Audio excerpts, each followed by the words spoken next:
Nós vamos abrir nossas Bíblias no texto de Marcos, capítulo de número 8. Evangelho de Marcos, capítulo 8, versículos 31 ao versículo de número 38. Nós vamos ler a palavra de Deus, vamos orar. E eu quero nessa noite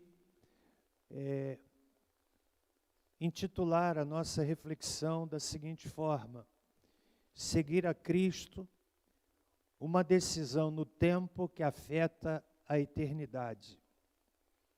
Seguir a Cristo, uma decisão no tempo que afeta a eternidade. Marcos capítulo 8, versículo de número 31 e seguintes, nós lemos assim: Então começou a ensinar-lhes que importava que o Filho do Homem sofresse muitas coisas, fosse rejeitado pelos anciãos, pelos sacerdotes e pelos escribas, fosse morto, e que depois de 3 dias ressurgisse.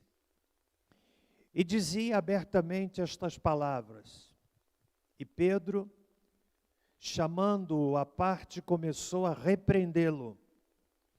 Jesus, porém, voltou-se e, olhando para os discípulos, repreendeu a Pedro e disse: Para trás de mim, Satanás, não pensas nas coisas de Deus, mas sim nas dos homens. Então, chamando a si a multidão, e juntamente os seus discípulos, lhes disse: Se alguém quiser vir após mim, negue-se a si mesmo, tome a sua cruz e siga-me. Pois quem quiser salvar a sua vida, perdê-la-á. Mas quem perder a sua vida por causa de mim e do Evangelho, esse a salvará.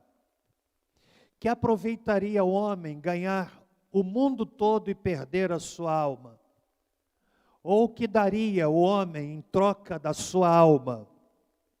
Qualquer que, nesta geração adúltera e pecadora, se envergonhar de mim e das minhas palavras, também o Filho do Homem se envergonhará dele quando vier na glória de seu Pai com os santos anjos. Deus abençoe a leitura da sua palavra aos nossos corações. Senhor, no nome de Jesus, nós nos colocamos humildemente diante de Ti, pedindo graça neste momento que vamos compartilhar a preciosa palavra do Senhor. Fala conosco, em nome de Jesus. Amém. Meus irmãos, Jesus, neste texto, demonstra com clareza o seu sentimento, a sua visão, a sua compreensão das coisas que estavam para lhe acontecer. Ele jamais usou de subterfúgios ou propaganda enganosa para atrair discípulos. Aliás, se pensarmos do ponto de vista da propaganda, a proposta que nós encontramos aqui é uma antipropaganda. Porque Jesus fala para os seus discípulos o que lhe aconteceria.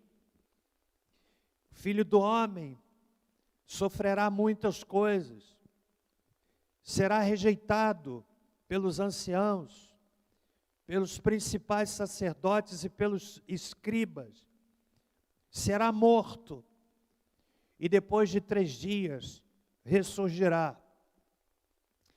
O Senhor Jesus apresenta os passos que estavam diante dele com muita clareza. E depois de apresentar esse cenário, que convenhamos, não é um cenário tão atraente, ele então dá uma palavra que tem a ver com uma convocação para se tornar discípulo. Se alguém quiser vir após mim. A palavra do Senhor Jesus era tão forte que levou Pedro a se tornar até petulante, tentando repreender Jesus. No verso 32 diz que ele chama Jesus à parte e começou a repreendê-lo. Consegue imaginar isto? A petulância de Pedro, a ousadia de Pedro, repreender o seu Salvador. Mas Jesus sabia qual era a mente que estava por trás da mente de Pedro.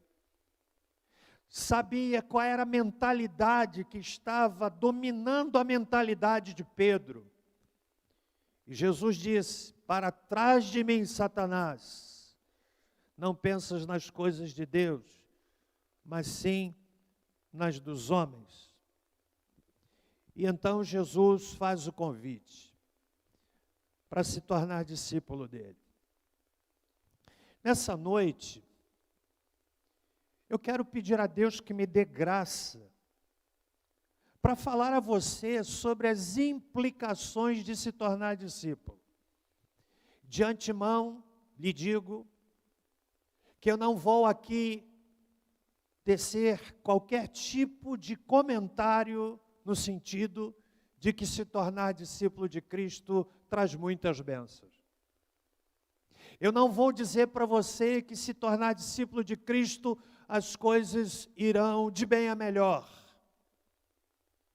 de que você não vai ter dificuldades, de que não vai passar aperto, de que não vai enfrentar oposição. Eu não vou dizer isto porque seria mentira. O que eu quero nesta noite, e que Deus me dê graça, é extrair do texto algumas implicações lúcidas que o Senhor Jesus levanta e anuncia para aqueles que desejam se tornar seus discípulos. Aquele que não se dispõe a carregar a cruz, não usará coroa. Hernandes Dias Lopes. Seguir a Cristo tem implicações. E eu quero pedir a Deus que trabalhe o seu coração, meu prezado irmão, amigo que está aqui. Você que me ouve ver pela internet nesta hora, que gosta de ouvir a pregação, você que saiu da sua casa num frio tremendo e veio hoje participar do culto conosco aqui, que sinaliza, de certa forma, a sua sensibilidade para com a mensagem que esta igreja prega, que dá um vislumbre de que dentro do seu coração e da sua mente você tem alguma simpatia com as coisas que aqui são ditas. Mas eu quero dizer para você que seguir a Cristo é algo muito além, é muito mais sério. E queira Deus que nós compreendamos isto nessa noite, ainda que rapidamente. Tornar-se discípulo de Cristo é o mais fascinante projeto de vida. Ser discípulo é ser um seguidor que quer se parecer com o seu mestre. E o texto nos apresenta alguns elementos que definem no tempo a nossa eternidade. Ou seja, o que você decide hoje, nesse período de tempo que vai do berço à sepultura, que é medido por anos, por meses, por dias, por horas, minutos e segundos, o que nós decidimos aqui, enquanto temos a oportunidade de ouvir, interfere de forma inequívoca na eternidade. E eu quero então lhe convidar a analisar esse texto. Seguir a Cristo, em primeiro lugar, tornar-se discípulo, em primeiro lugar, é seguir uma pessoa. Vejam o que Jesus disse, versículo 34, se alguém quiser vir após mim, não é seguir um conceito. Jesus identificou no seu tempo 4 tipos de pessoas: aquelas ocupadas, aquelas superficiais, aquelas endurecidas e aquelas receptivas. Nós encontramos estes modelos entre nós hoje. Pessoas ocupadas, pessoas superficiais, que são capazes de tomar uma decisão ouvindo pela primeira vez, mas uma decisão superficial, que acontece rápido e se perde rápido. Vindo a primeira dificuldade, desanimam, desistem. Há aquelas endurecidas, pessoas que ouvem o Evangelho por anos, são capazes até de trazer um familiar, de indicar o caminho da igreja para um amigo ou para uma família passando por dificuldades, que são capazes de aconselhar aquela família que tem um moço envolvido com drogas a frequentar o nosso ministério de apoio a pessoas envolvidas com drogas, mas são duras, estão pensando na ação da mensagem do Evangelho na vida de outros, mas elas mesmas são duras. E Jesus aqui faz um desafio. Se alguém quiser vir após mim, na verdade, irmãos, tornar-se religioso é uma forma equivocada de resolver conflitos de culpa, de medo, de sedução, de egoísmo, entre outros. Há pessoas que têm uma luta com culpa e então se dedicam à religião. Quando nós estudamos, por exemplo, a história do monasticismo na Idade Média, e nós encontramos relatos interessantes, relatos, por exemplo, de monges que, enclausurados nos mosteiros, lutando com uma culpa tremenda, lutando com a sedução, lutando com a sua libido, e enclausuravam-se nos mosteiros, numa tentativa de, através da religiosidade, eliminarem a sua luta interior. E havia, inclusive, um mecanismo muito interessante, praticado na Idade Média, fruto da seguinte compreensão: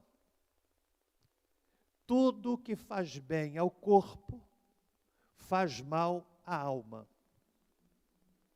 Tudo que faz bem ao corpo, faz mal à alma.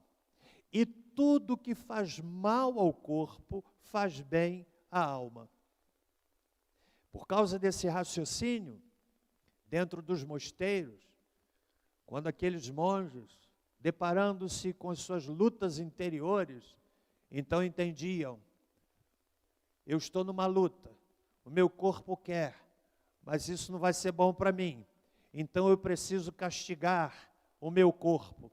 E então se feriam, se machucavam, na tentativa de, através do sofrimento físico, eliminarem o problema de culpa. Você sabe o que é que algumas mulheres faziam? Punham piolhos na cabeça. E enquanto os piolhos E quando fala em piolho, é interessante que há um mecanismo psicológico que leva logo a pessoa a fazer o quê? Coçar a cabeça. Eu já vi daqui. E entendiam assim: enquanto os piolhos estão lá sugando meu sangue, andando no couro cabeludo, e eu vou dramatizar bastante. Não vou não, irmão. Elas entendiam assim: faz mal ao corpo, então faz bem à alma. Uma compreensão equivocada de discipulado, seguir a Cristo é seguir uma pessoa, e não uma religião, uma doutrina, um credo. Ser discípulo é seguir uma pessoa. Jesus disse: se alguém quiser vir após mim, um convite para segui-lo, para se tornar discípulo dele. Então, essa é a primeira verdade que nós extraímos do texto. E quem entende isso, toma uma decisão no tempo que afeta a eternidade. Segundo lugar,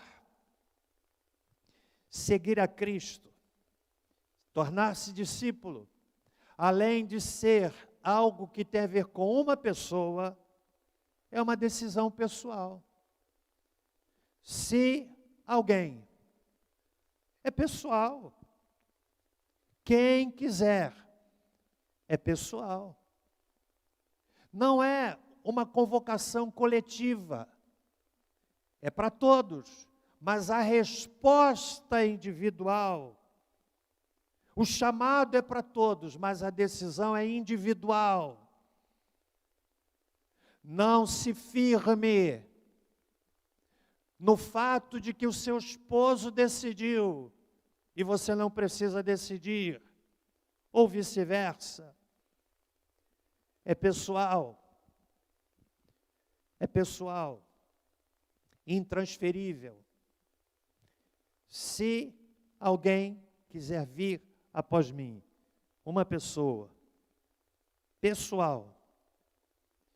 E em terceiro lugar, sabe o que esse texto ensina? Seguir a Cristo é uma decisão que exige renúncia. Está aí no texto, verso 34.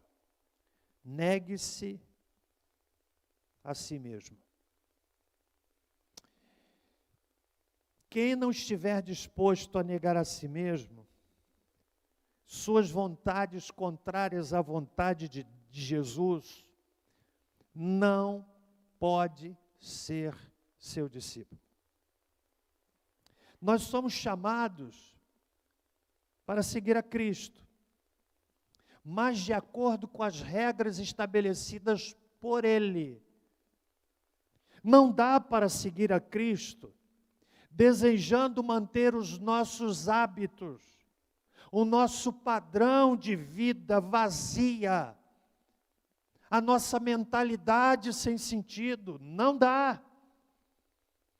Quem busca a religião até consegue estar num grupo, num segmento religioso, mas mantendo o seu padrão de vida vazia, os seus hábitos vazios, porque não compreende que se tornar discípulo tem uma implicação necessária: renúncia.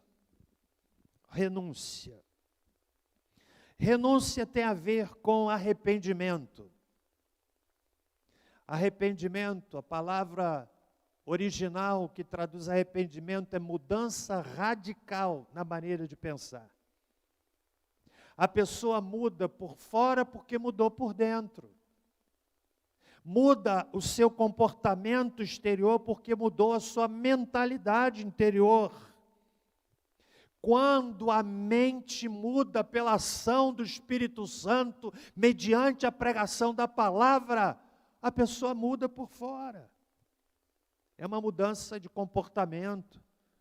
Não é imposição da igreja, não é imposição da instituição, mas é uma ação do Espírito Santo de Deus, que, conforme disse o Senhor Jesus escrevendo, como está no Evangelho de João, o Espírito Santo nos convence do pecado, da justiça e do juízo. Então, tornar-se discípulo de Cristo exige renúncia.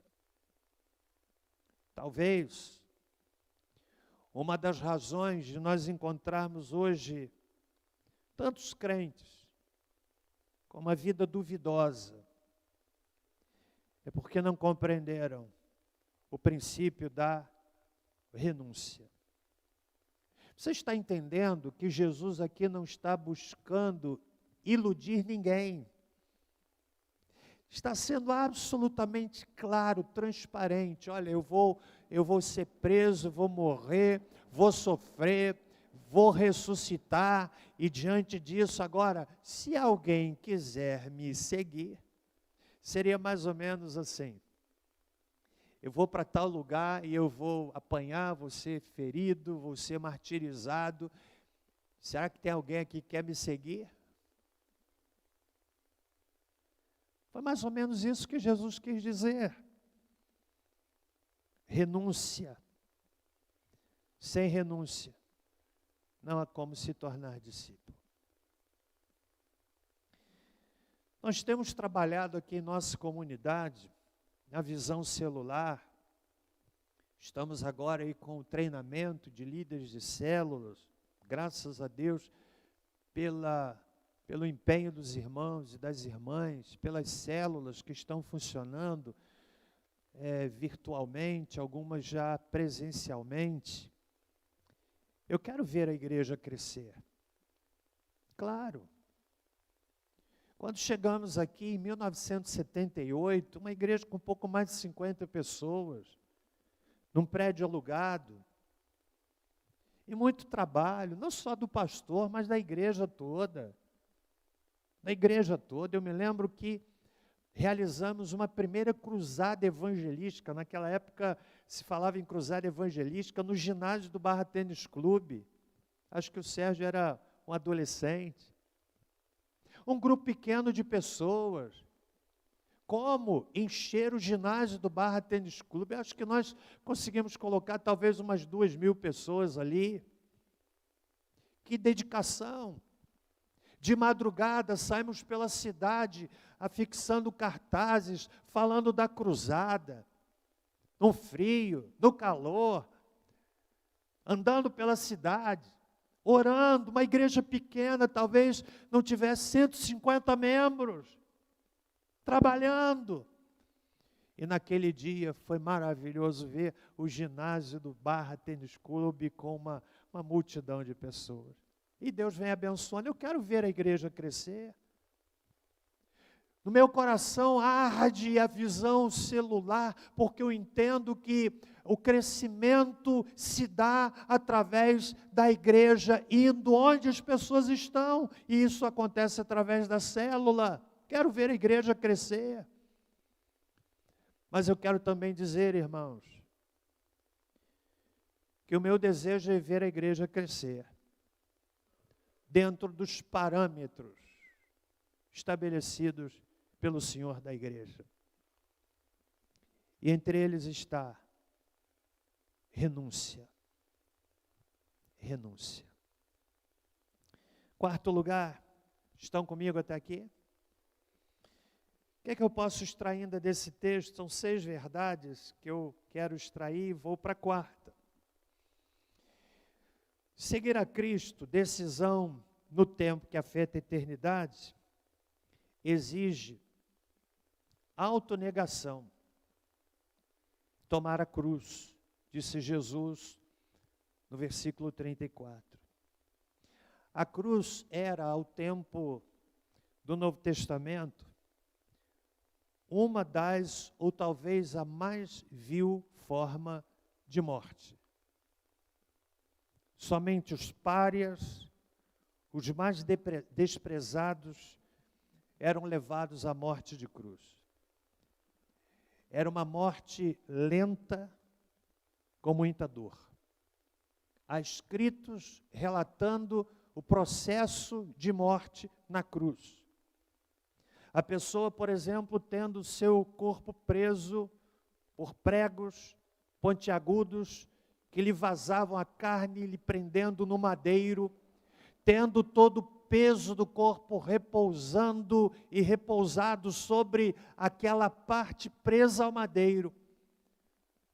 A pessoa sofria de cãibras profundas, dores terríveis, dores inimagináveis, sede, perda de sangue, sede. Tudo aconteceu com Jesus dessa forma.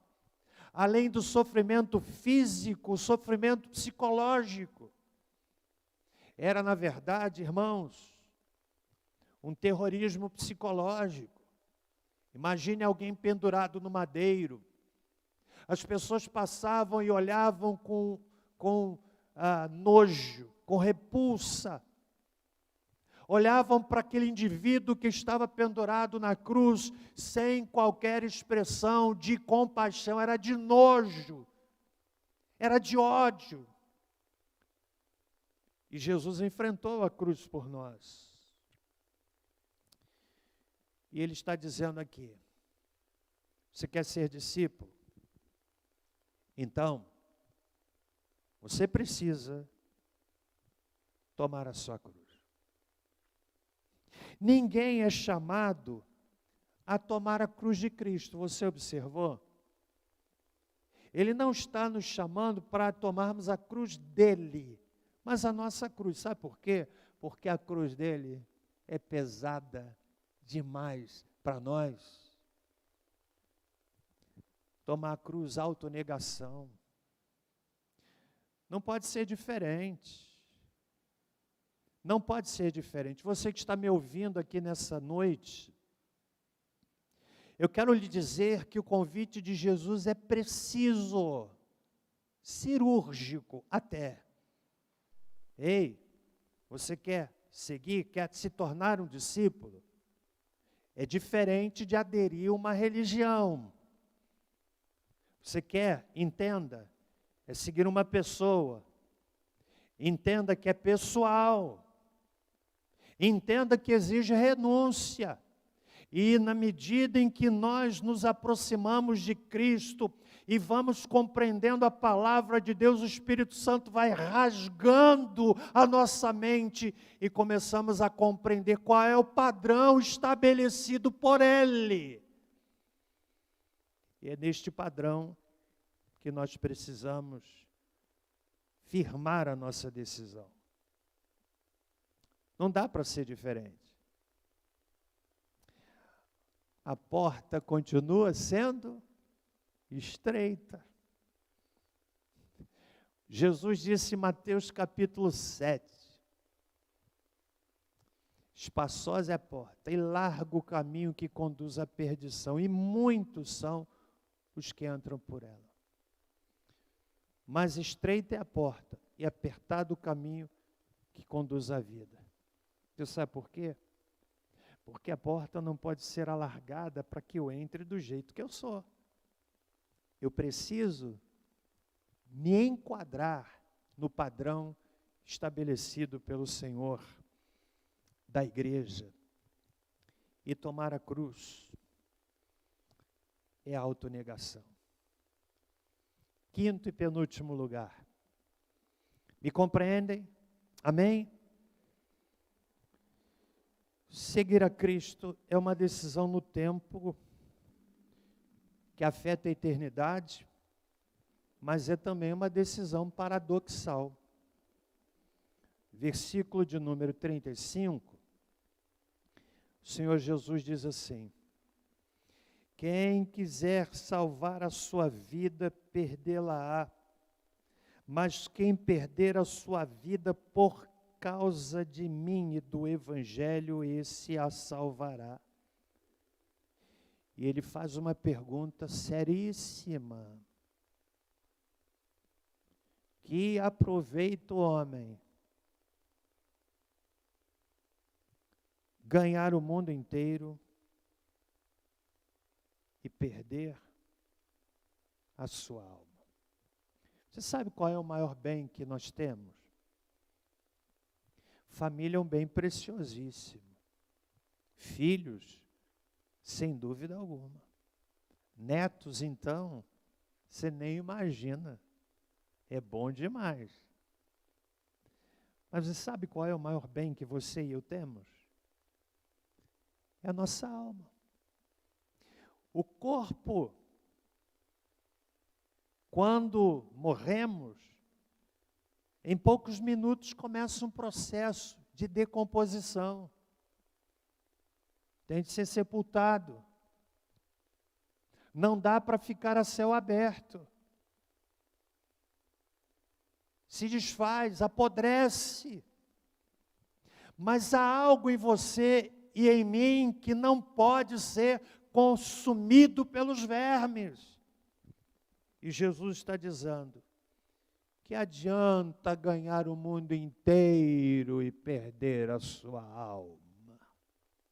Ah, meu amigo, não considerar isto é uma loucura. É uma loucura. Perder e ganhar se contrapõem. Perde aqui, mas ganha lá. Perde no tempo, mas ganha na eternidade. Pastor John MacArthur, comentando este texto, diz o seguinte: aquele que busca uma vida de tranquilidade, conforto, aceitação por parte do mundo, não encontrará a vida eterna. Por outro lado, aqueles que abdicam da própria vida por amor de Cristo e do Evangelho a encontrarão. Que adianta ganhar o mundo inteiro e perder a sua alma? Por fim, seguir a Cristo é uma decisão no tempo que afeta a eternidade e exige uma confissão pública de fé. No verso 38, o Senhor Jesus Cristo diz: qualquer que nesta geração adúltera e pecadora se envergonhar de mim e das minhas palavras, também o Filho do Homem se envergonhará dele quando vier na glória de seu Pai com os santos anjos. Esse texto nos chama a atenção para um fato escatológico extraordinário. Qual é o fato escatológico? Qual é o fato escatológico? Quando vier na glória de seu Pai. Jesus vai voltar. Vai voltar. A Bíblia diz que todo joelho se dobrará e confessará que Jesus Cristo é o Senhor. Os grandes, os poderosos, os zombadores, os escarnecedores se prostrarão diante do Cordeiro, Filho do Deus vivo, que venceu a morte, que virá com poder e grande glória. Mas o texto diz que aquele que se envergonhar, o Senhor também se envergonhará dele. Você sabe o que é isso? Tornar-se discípulo exige uma confissão pública. Em muitos países onde há liberdade, muitos vivem para negá-lo, enquanto nos países onde o evangelho é proibido, muitos morrem por confessá-lo. O chamado do evangelho é para o engajamento, confissão pública. Nós vamos agora no dia 22, querendo Deus, realizar os batismos.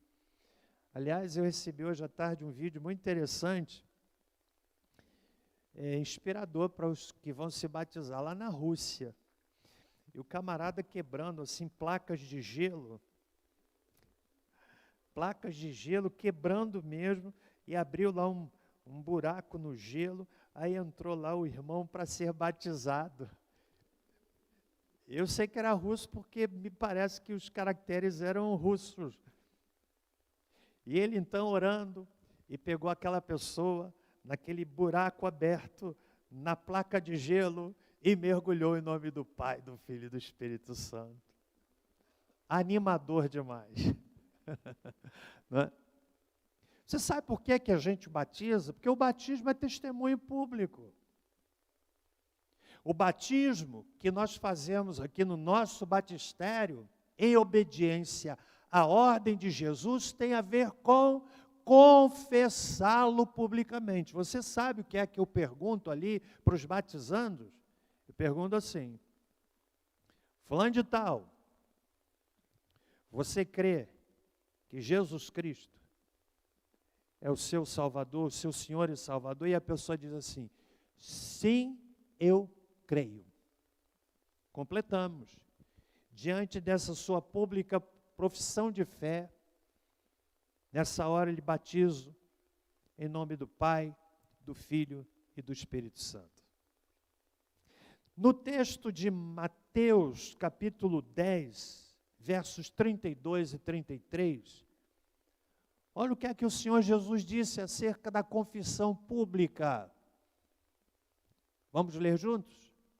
Portanto, todo aquele que me confessar diante dos homens, também eu o confessarei diante de meu Pai que está nos céus. Verso seguinte: mas aquele que me negar diante dos homens, também eu o negarei diante de meu Pai que está nos céus. Seguir a Cristo, decisão no tempo que afeta a eternidade, exige confissão pública. Por isso, nós convidamos pessoas a aceitarem a Cristo e se manifestando de alguma forma, levantando a mão. Quem está na internet, ou quem estiver na internet assistindo agora, escrevendo no chat: eu aceito a Cristo. Confissão pública, não pode ser forçado. Mas se você entendeu que seguir a Cristo exige renúncia, é pessoal, compreende? Não é seguir uma religião, mas uma pessoa. Autonegação é abrir mão de ações, de práticas, de comportamento que o Espírito Santo vai dizendo: não é isso que eu quero. É seguir de acordo com a regra dele, modelo dele. Então, podemos ter a segurança que ele então nos deixa na sua bendita palavra. Decisão no tempo que afeta a eternidade. E você, como se posiciona? Eu quero nesta noite lhe encorajar a tomar uma decisão de entregar a sua vida a Cristo para valer. Para valer. E com certeza, se for sincero, a sua vida vai mudar. Vai mudar. Amém? Vamos curvar a nossa cabeça em oração nesse momento. Nossas cabeças em oração. Senhor nosso Deus, em nome de Jesus, nos colocamos em Tua presença. O Senhor sabe o que vai no coração de cada pessoa. Que palavra forte esta do Senhor Jesus, que adianta ganhar o mundo inteiro e perder a alma. Ó Deus, em nome de Jesus Cristo, Teu Filho,